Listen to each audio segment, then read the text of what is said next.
Manfaat sholat itu pertama, bisa melatih pribadi kita menjadi lebih baik. Menjadikan seseorang insan beriman menjadi baik. Masih ingat seseorang itu jadi baik kalau bisa mengelola dirinya kan? Nafasnya, jiwanya, supaya tidak berdiri sendiri di sifat fujur. Dan masih ingat apa yang saya sampaikan dulu sekali, ya kan? Fujur itu kalau sudah berdiri sendiri diprovokasi setan, wujudnya kan dua. Kalau bukan fahsya, itu mungkar. Fahsya keburukan yang bersumber dari syahwat, pornografi, porno aksi, LGBT, ya, dan turunan-turunannya, kata-kata jorok, kotor, itu fahsya. Mungkar yang diingkari oleh hati, perbuatan-perbuatan nampak, ya mohon maaf sekali, berdusta, kan, merampok, membunuh, menipu, korupsi, dan sebagainya. Ya ini nyogok, itu mungkar. Makanya saat nyogok kan hatinya mengingkari, saat korupsi hatinya mengingkari, saat tipu-tipu hatinya mengingkari, dan seterusnya. Ini mungkar. Nah, sholat kalau benar mengerjakannya, itu bisa mencegah ini semua. Dan pencegahan diutamakan. Bukankah Anda sendiri yang mengatakan mencegah lebih baik daripada mengobati? Jadi kalau kita ingin mencegah diri berbuat ini, dan menjadikan secara langsung menjadi baik, bertransformasi kepada soleh baik, maka ternyata latihan dasar pertama itu sholat. Maka dalil yang muncul Quran surah ke-29 tadi, ayat ke-45. Langsung saja kepada intinya. Innas sholata tanha 'anil fahsya wal munkar. Sungguh, perhatikan cara menerjemahkannya. Sungguh, sholat yang dikerjakan sesuai ketentuan dan aturannya itu. Innas sholah, ingat alif lamnya. Terjemahkan alif lamnya. Innas sholata, bukan inna sholata, innas sholah. Sungguh, sholat yang dikerjakan dengan benar itu sesuai dengan ketentuan dan aturannya.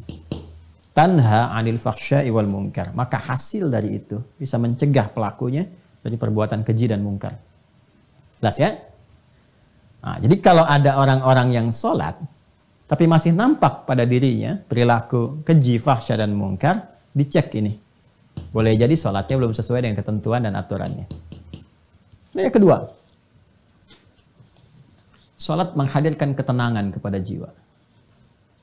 Lebih tenang. Orang sholat itu tenang bawaan jiwanya. Dan jiwa yang tenang melahirkan pikiran yang cemerlang. Jiwa yang tenang melahirkan perilaku yang menawan. Jiwa yang tenang melahirkan segala ide-ide yang penuh dengan kebaikan dan kemuliaan. Sedangkan di Quran surah ke-13 ayat ke-28, sumber ketenangan itu zikir. Ala bidzikrillahi tatma'innul qulub. Yakinkan pada jiwamu bahwa dengan berzikir kepada Allah itu hati cenderung menjadi tenang. Zikir itu banyak. Baca Quran, zikir. Karena Qurannya disebut zikir. Quran surah ke-15 ayat 9. Inna nahnu nazzalna dzikra wa inna lahu lahafidun. Karena itu orang-orang yang cenderung rajin baca Quran, cenderung menenangkan. Doa itu zikir. Quran surah ke-7 ayat 205. Wadhkur rabbaka fi nafsika tadarruan wa khifatan wa duna jahri minal qaul. Makanya doa cenderung menenangkan. Kemudian apa lagi? Kalimat thayyibah, astaghfirullah, alhamdulillah, Allahu akbar, subhanallah, itu bagian dari zikir. Ya, fa idza qadaytumus salata fadhkurullah. Kalau tuntas salat, zikir kepada Allah. Quran surah ke-4 ayat 103. Makanya orang-orang yang zikir itu kelihatan tenang. Ya, ahli zikir itu tenang. Enggak ada ahli zikir emosian. Tenang. Ahli zikir itu tenang, auranya, karismanya, macam-macam itu. Zikir. Dan salat itu puncaknya zikir karena memadukan semua itu. Dalam salat ada takbir, Allahu akbar. Dalam salat ada tahmid, alhamdulillah. Dalam salat ada apa lagi? Ada tasbih, subhanallah, subhana rabbiyal a'la wa bihamdi. Dalam salat ada istighfar, Allahumma ighfirli, subhanakallahumma bihamdika, Allahumma ighfirli.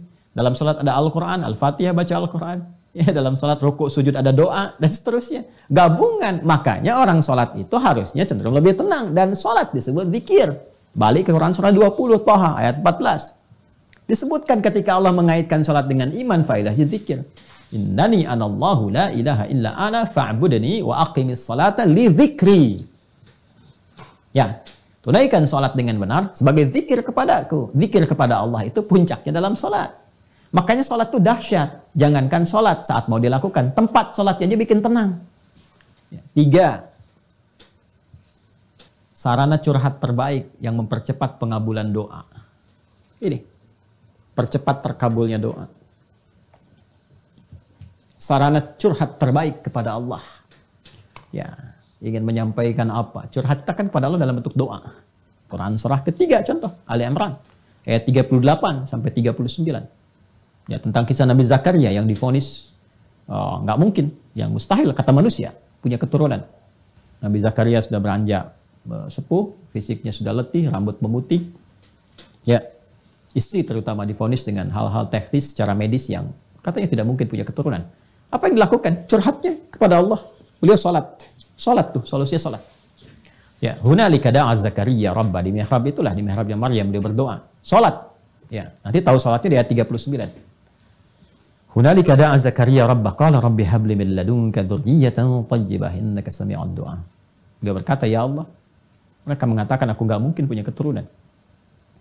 Ketika mereka mengatakan tidak mungkin, maka aku beralih kepadamu yang tidak punya batas dalam kemungkinan.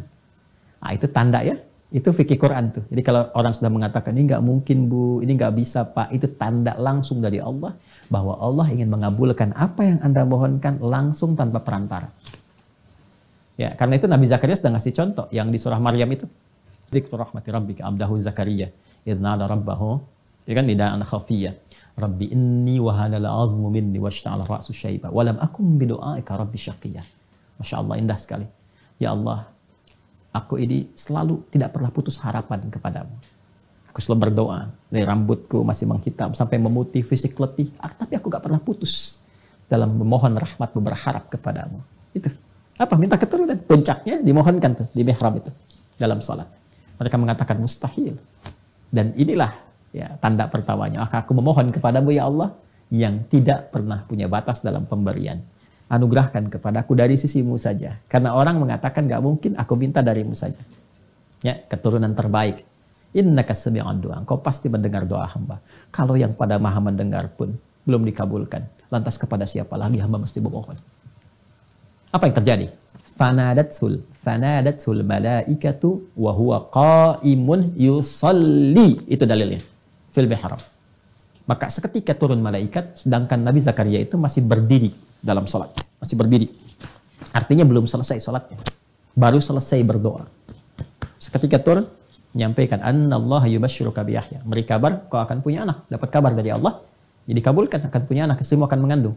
Ya, dan namanya diberikan oleh Allah Yahya. Hidup yang kata orang mustahil.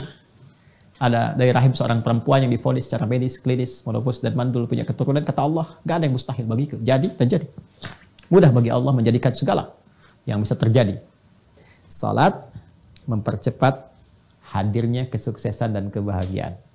Ya, kita gabungkan 4 dan 5, mempercepat kesuksesan dan menghadirkan kebahagiaan. Sukses dan bahagia. Ya, komplit tuh 5. Salatnya 5 waktu, 5 faidah.